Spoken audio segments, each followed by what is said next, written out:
अयूब साहब। बिस्मिल्लाहिर्रहमानिर्रहीम। जनाब स्पीकर बहुत शुक्रिया। जनाब स्पीकर, एडवोकेट मुमताज़ मुस्तफ़ा साहब वज़ीर-ए-आज़म इमरान खान साहब के सही सिपाहियों में उनका शुमार होता है।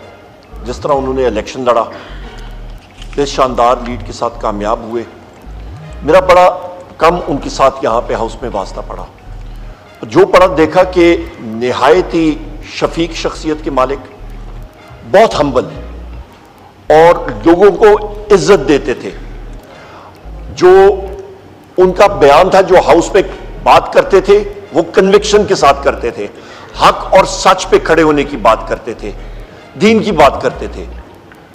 उनका तकरीबन 2 महीने पहले एक्सीडेंट हुआ, बड़ा शदीद एक्सीडेंट हुआ जनाब स्पीकर। तो उनके नंबर पे कॉल की तो उनके असिस्टेंट ने, उनके ड्राइवर ने कॉल उठाई। उन्होंने कहा जी वो इस वक्त बात नहीं कर सकते, शॉक में है।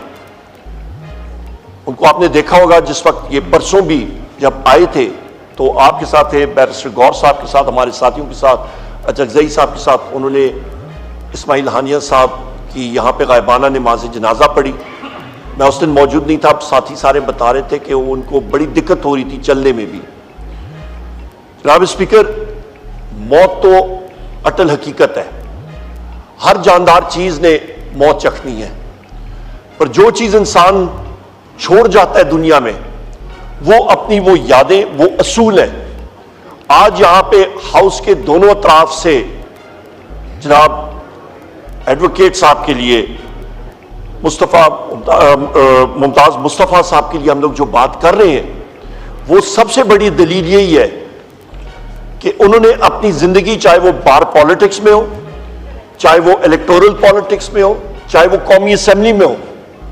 आपने देखा होगा यहां पे भी जब वो स्पीच करते थे, अपने एक्सीडेंट से पहले जितनी उनकी स्पीचेस आप रिकॉर्ड उठा के देखें, उन्होंने दलील के साथ की है, शोला बयानी के साथ की है, कन्विक्शन के साथ की है।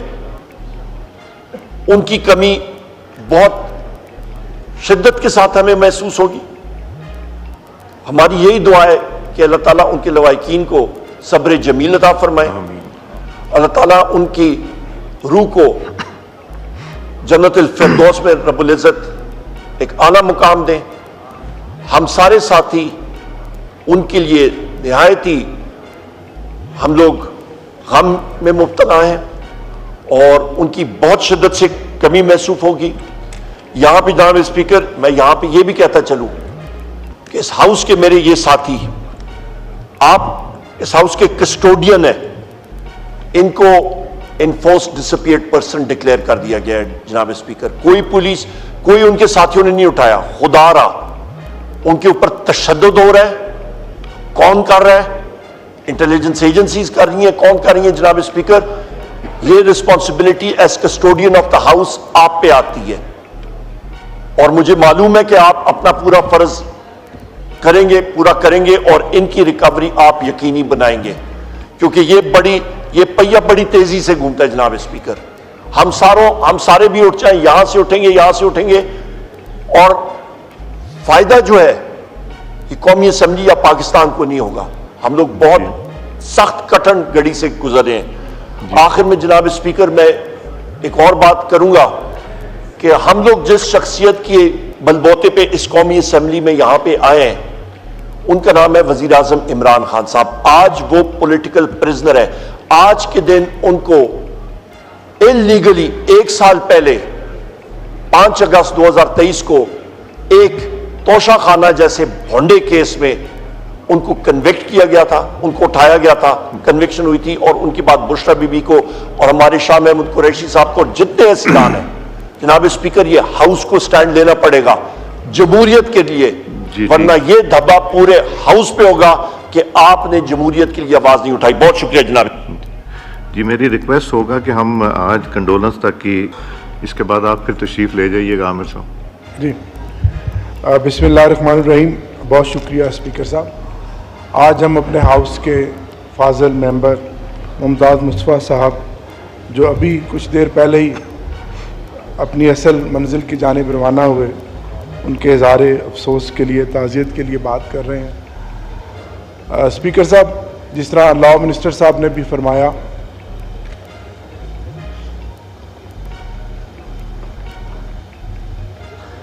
मुमताज़ मुस्तफ़ा साहब का शुमार पंजाब के और बिलखसूस जनूबी पंजाब के सीनियर कानूनदानों में होता था और लाहौर हाई कोर्ट के भावलपुर बेंच के वो लीडिंग लॉयर्स में से एक थे और इस तरह ज़िला रहीम यार ख़ान की बार की पॉलिटिक्स में भी वो बहुत एक्टिव रहे। मेरी आखिरी उनसे मुलाकात जुमे वाले दिन हुई। यहीं पर जब वो बैठे तो मैंने उनको कहा कि जी अब सोमवार को ये इलेक्टोरल रिफॉर्म्स पे लेजिस्लेशन है, आपका क्या प्रोग्राम है।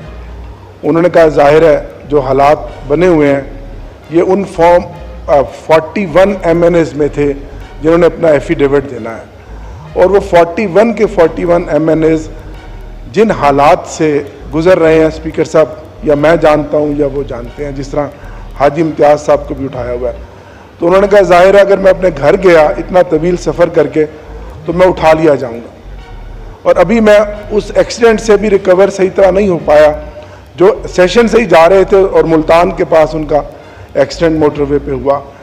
तो दुआ गो है कि अल्लाह ताला उनको जन्नतुल फिरदौस में आला मुकाम अता फरमाए। और दूसरा स्पीकर साहब, जब हम बात करते हैं कि 8 फरवरी 2024 को पाकिस्तान की आवाम ने एक खामोश इनकलाब के ज़रिए अपना आज़ाद वोट का इजहार किया और इनकलाब आया और ऐसे ऐसे लोग असम्बली में आए कि जो माजी में पहले उनका उस इलाके की सियासत से कोई ताल्लुक़ नहीं था, उनमें से ये मुमताज़ मुस्तफ़ा साहब भी थे। स्पीकर साहब, ये जिस सीट से इलेक्ट होकर आए ये वो सीट है जो 75 सालों के बाद अदर दैन मखदूम फैमिली से किसी ने जीती थी। ये मियाँ वाली कुरैशिया की सीट थी जहाँ से मखदूम फैमिली, खुसरो बख्तियार साहब, उनके वालिद साहब, मखदूम शहाबुद्दीन और 47 से पहले से यहाँ से वो फैमिली जीतती आई। एक एडवोकेट जो रहीम यार ख़ान रहते थे, वकालत करते थे, जब पार्टी जिस तरह हालात थे, जिस तरह लोगों को छुड़वाया गया पार्टियाँ, इनको वहाँ से लाकर इलेक्शन लड़ाया गया। ना सिर्फ खुद भारी अक्सरियत से कामयाब हुए, अपने नीचे दोनों MPs जो बिल्कुल नए थे वो भी कामयाब हुए। ये वो खामोश इनकलाब था जिसके ज़रिए मुमताज़ मुस्तफ़ा साहब यहाँ इस हाउस का मेंबर बने और सीनियर थे और बड़ी दलील के साथ बात करते थे। हम दुआ गो भी हैं और अभी मैं हॉस्पिटल भी जा रहा हूँ। सर, आखिरी बात जो यहाँ आज जिस तरह वाक़या हुआ, ख्वाजा इजहार साहब ने निशानदही की कि जो पोर्च हैं हमारे ब्लॉक्स के सामने वह मुश्किल गाड़ियाँ पार्क रहती हैं। सर, ई ब्लॉक जिसमें मैं 2013 से रह रहा हूँ, उस पोर्च में आप कभी गाड़ी नहीं देखेंगे। सर, मैं जब MNA इलेक्ट होकर आया तो कुछ दिनों के बाद मेरे एक मेहमान आए तो उनकी गाड़ी उन्होंने पोर्च में, क्योंकि सर इस कौम को 75 साल हो गए हैं माजरत के साथ, अपनी गाड़ी पार्क करनी भी नहीं आई, आगे ये क्या तरक्की करेगी। तो वो जैसे लोग छोड़ के चले जाते हैं, दरमियान में गाड़ी पार्क कर जाते हैं, पार्क करके वो मेरे पास आ गए। जब वो वापस आए तो उनके दोनों अगले टायर्स की हवा निकली हुई थी। तो मैं बड़ा परेशान हुआ कि मेरे पास मेहमान आए हैं। तो चेक किया तो उस वक्त एक सेनेटर थे बड़े सीनियर, हमारे इलियास बलोर साहब, ये उन्होंने अपने ड्राइवर की ड्यूटी लगाई हुई थी कि पोर्च में जो गाड़ी पार्क करेगा उसकी हवा निकाल देंगे। तो मैं थोड़ा सा जज्बाती हुआ तो वो आ गए।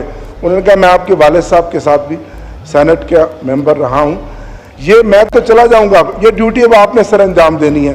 तो सर जब 2-4 दफ़ा मैंने अपने ड्राइवर के ज़रिए ये किया, ई ब्लॉक ऐसा ब्लॉक है कि जिसमें गाड़ी पिक एंड ड्रॉप के लिए पोर्च इस्तेमाल होता है, पार्क नहीं होती।